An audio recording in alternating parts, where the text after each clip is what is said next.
एक लंबे समय पहले सुभद्रपुरम नामक एक गांव में सुभाष नामक एक आदमी उसके माता पिता के साथ रहता था। वो दोनों बहुत मेहनत करके सुभाष को थोड़ा पढ़ाते हैं और सुभाष भी उसके माता पिता के मेहनत के बारे में सोचकर मुझे भी कोई काम करके उन दोनों का सहारा बनना होगा, ऐसे सोचता है। इसी कारण वो नौकरी ढूंढने उस गांव के बाजार को जाता है। ऐसे वो 2 दिन मार्केट में जान पहचान के लोगों को काम के लिए पूछता है, लेकिन सभी ना ही कहते हैं। तब वो आखिर में प्याज की व्यापार कर रहे एक बूढ़े आदमी से काम के लिए पूछता है। क्यों दादा, मुझे तुम्हारे दुकान में कोई काम मिलेगा क्या? मेरा छोटा सा व्यापार है बेटा, तुम्हें देने के लिए मेरे पास कोई काम नहीं है। हाँ, 2 दिन से घूम रहा हूँ दादा, कोई काम नहीं मिल रहा है, इसीलिए तुमसे पूछा मैंने, ऐसे दुख में कहता है। यहाँ काम करने से बेहतर तुम कोई व्यापार कर लो बेटा। मेरे पास व्यापार करने के पैसे कहाँ से आएंगे दादा? उतने पैसे ही होते तो मैं नौकरी के लिए सबको ऐसे पूछ क्यों लेता? बूढ़ा व्यापारी थोड़ी देर सोचकर, मेरा भी कोई अपना नहीं है, हर रोज मेरी कमाई से थोड़ा मैं बचत के लिए रखता हूँ, वो पैसे मैं तुम्हें दूंगा, उससे तुम कोई व्यापार शुरू कर लो, लेकिन सिर्फ एक शर्त पे, तुम्हारे कमाई के लाभ से थोड़ा हिस्सा मुझे भी मिलना चाहिए, तभी दूंगा, ऐसे कहता है। तुम मेरी इतनी मदद कर रहे हो तो मैं हिस्सा क्यों नहीं दूंगा दादा? अब से तुम भी हमारे घर आकर हमारे साथ रहो दादा, अगर तुम्हें ऐतराज ना हो तो। ठीक है बेटा, मैं तुझे पैसे दे दूंगा, उन पैसों से तुम्हें कौन सा व्यापार करना है इसका फैसला करो।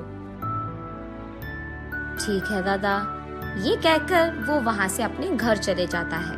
उस रात बहुत सोचने के बाद वो फैसला करता है कि उसे पानी पूरी का व्यापार करना है। अगली सुबह सुभाष बाजार जाकर उस बूढ़े व्यापारी से ऐसे कहता है, दादा, मैंने पानी पूरी का व्यापार करने का फैसला लिया है। ठीक है बेटा, तुम्हारी मर्जी, ये लो तुम्हारे निवेश के पैसे, इससे अच्छा व्यापार करो, कहता है वो बूढ़ा व्यापारी। ऐसे अगले ही दिन पानी पूरी का दुकान लगाता है सुभाष, और क्योंकि उस बाजार पूरे में कहीं भी पानी पूरी का दुकान नहीं था, छोटा हो या बड़ा, सभी सुभाष के ही दुकान आते थे। वहाँ उसी मार्केट में सुब्बैया नामक एक उधार देने वाला व्यापारी था। उसको इस बात का नाज था कि उससे पैसे लिए बिना उस पूरी बाजार में किसी ने भी कोई व्यापार शुरू नहीं किया। वो हमेशा यही सोचता था कि इस सारे बाजार में सबको मेरे ही पास आना होगा। हाँ, इसीलिए वो हर रोज उस बाजार में मौजूद हर दुकान में जाकर उसका हफ्ता लेकर उस दुकान में जो पसंद आए वो मुफ्त में ले लेता था। उसने एक भी बार किसी भी चीज के पैसे नहीं लिए थे। दूसरी तरफ उससे पैसे लिए बिना खुद का व्यापार शुरू करके सुभाष का व्यापार अच्छे से चलना देख सुब्बैया को बिल्कुल पसंद नहीं आता है। और इतना ही नहीं, सुब्बैया को पानी पूरी खाने का बहुत मन था, लेकिन सबसे जैसे वो मुफ्त में लेता है वैसे वो सुभाष से नहीं ले पाता, इसीलिए उसे जाने में दिक्कत होती थी। इसीलिए वो सोचते रहता है कि कैसे करे। तब उसे एक उपाय सोचता है। वो सोचता है कि अगर इस सुभाष के दुकान में कोई भी चीज खो गया तो उसे खरीदने के लिए पैसे लेने तो वो मेरे ही पास आएगा, तब मैं उसे पैसे देकर वापस में जितना मन चाहे उतना पानी पूरी खा पाऊंगा। ये फैसला करके वो रात में सबके दुकान बंद करने तक वही रहकर सुभाष के दुकान से रसोई की सारी चीजें चुरा लेता है। अगले दिन जब सुभाष अपने दुकान खोलता है तो वो देखता है कि रसोई में सामग्री पूरा गायब है। अरे रे, खाना बनाने की सामग्री कहाँ है? अयो, अब क्या करे? वो ऐसे परेशान रहता है जब वहाँ बूढ़ा व्यापारी आता है। बात जानकर, हाँ, अब चिंता करके कोई फायदा नहीं बेटा, पहले ये सोचो कि सामग्री कहाँ से लाया जाए, ऐसे कहते हैं। व्यापार शुरू करके कुछ ही दिन हुए हैं दादा, इसीलिए मैंने कोई पैसे नहीं बचाए, अब क्या करूँ मैं? ठीक तभी सुब्बैया वहाँ पहुँचकर कहता है, हाँ, इतनी सी बात, अब जो गया वो गया, उसके लिए अब चिंता की क्या जरूरत है? वो सामग्री खरीदने के पैसे मैं दे दूंगा, बस जल्दी अपना काम शुरू कर लो, ऐसे कहता है। सुब्बैया के बारे में जाने बिना सुभाष उस बूढ़े व्यापारी के कहने से पहले ही, बहुत धन्यवाद साहब, सही समय पर मेरी सहायता कर रहे हैं आप, ऐसे कहता है। फिर सुब्बैया सुभाष को पैसे देके वहाँ से चले जाता है। ये क्या है बेटा, आगे पीछे सोचे बिना तुमने बस सुबह से पैसे ले लिया। क्या हुआ दादा, मैंने क्या गलती कर दिया?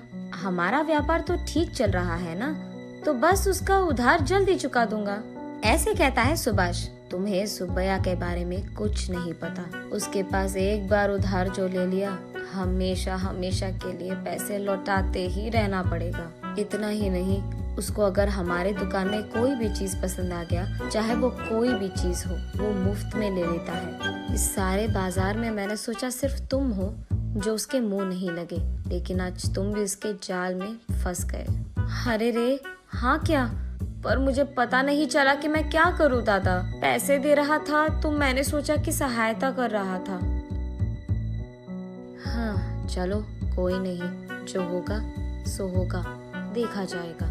जल्दी काम शुरू करो बेटा। ऐसे वो दोनों अपने अपने व्यापार शुरू करते हैं। शाम होने पर सुब्बैया सुभाष के पास आकर, हाँ एक प्लेट पानी पूरी दो, ऐसे कहता है। तब सुभाष उसे एक प्लेट पानी पूरी देता है। उसके खाने के बाद एक और प्लेट पूछता है और उसके बाद एक और प्लेट और एक और प्लेट खाकर कहता है, हाँ बाबू सुभाष, आज के जितने पैसे तुझे मुझे देने हैं उसमें आधा पानी पूरी का बिल समझकर बाकी आधा दे दो, ऐसे कहता है। ये सुनकर सुभाष चौंक जाता है, अब कुछ नहीं कह पाता है, इसीलिए वो बाकी के पैसे सुब्बैया को उधार के पैसे समझकर दे देता है। ऐसे ही हर रोज 4 प्लेट पानी पूरी खाकर उसके रोज के मेहनत के पैसे लेकर जाता था। इस कारण सुभाष को समझ में नहीं आता है कि वो कितना कमा रहा है और कितना गवा रहा है। अगर ऐसे ही चलता गया तो मैं उधार के पैसे कभी नहीं चुका पाऊंगा और आगे नहीं बढ़ पाऊंगा। नदी के किनारे एक पेड़ के नीचे बैठ जाता है। वहीं से गुजर रहे एक साधु उसे देख उसके पास आकर कहते हैं, क्या हुआ बेटा, इतने चिंतित बैठे हो, सब ठीक है? तब जो कुछ भी हुआ सुभाष उन्हें समझाता है। इतना ही, ये कहकर उनके बैग से एक प्लेट निकालकर उसे सुभाष को देकर ऐसे कहते हैं, ये एक माया प्लेट है, इसमें जो भी डालो एक के बाद एक आते ही रहेगा, लेकिन ये एक ही बार काम करेगा।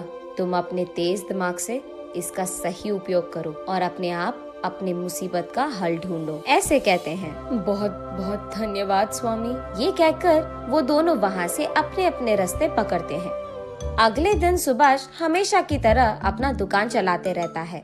सुब्बैया वहाँ आकर हमेशा की तरह, हाँ सुभाष, एक प्लेट पानी पूरी दे दो बेटा, ऐसे कहता है। जी साहब, अभी दे दूंगा, लेकिन आज मैं एक शर्त लगाऊंगा, अगर आप मंजूर है तो ही दूंगा। अच्छा बताओ कौन सा शर्त है?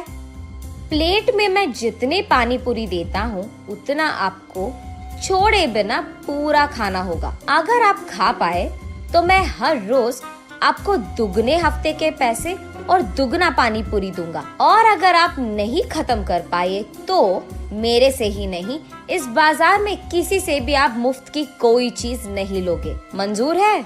सुब्बैया थोड़ा सोचकर, है इतनी सी बात, एक प्लेट में कितने ही पानी पूरी रहेंगे?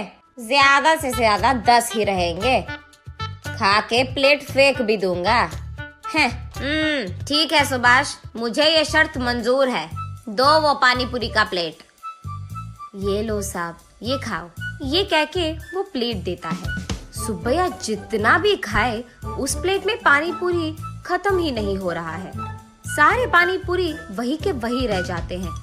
ऐसे 1 घंटा बहुत मेहनत करके खाने के बाद भी पानी पूरी के प्लेट में सारे पानी पूरी वैसे के वैसे ही रहते हैं। मैं थक गया, मैं हार